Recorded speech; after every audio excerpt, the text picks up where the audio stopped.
In this video, I would like to show you how to use the process data parser function. To do so, I'm going to reuse an already existing PLC program where I already have prepared everything I'm going to need.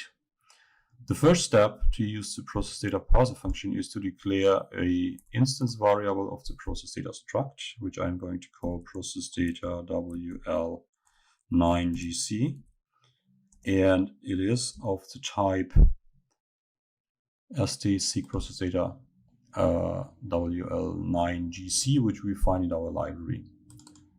So I'm just selecting this in storage, and we are done. Now we can write our program calling the parser function.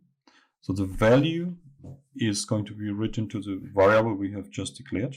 So I'm just writing this variable and now calling the function, which we find in the same library, of course. And the only thing I need to do is to tell this function, which is the process data to parse. And this is our process data here. Now we can build in order to see whether everything is done well. And we see we've got 0 errors, 0 warnings, so everything works fine.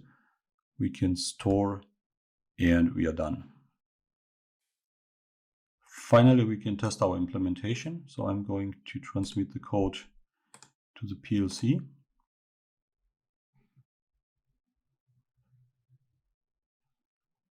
And start the PLC.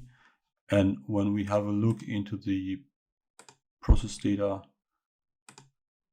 instance, we see that it consists of 3 information, 2 bool variable, and 1 counter value. And when I'm playing here with my finger, the counter is increasing. So our implementation works fine. And you see, we didn't even have to look up in any manual or in the IODD how the process data look like. We just directly know it. I hope this gave you a good insight on how to use the process data parser function.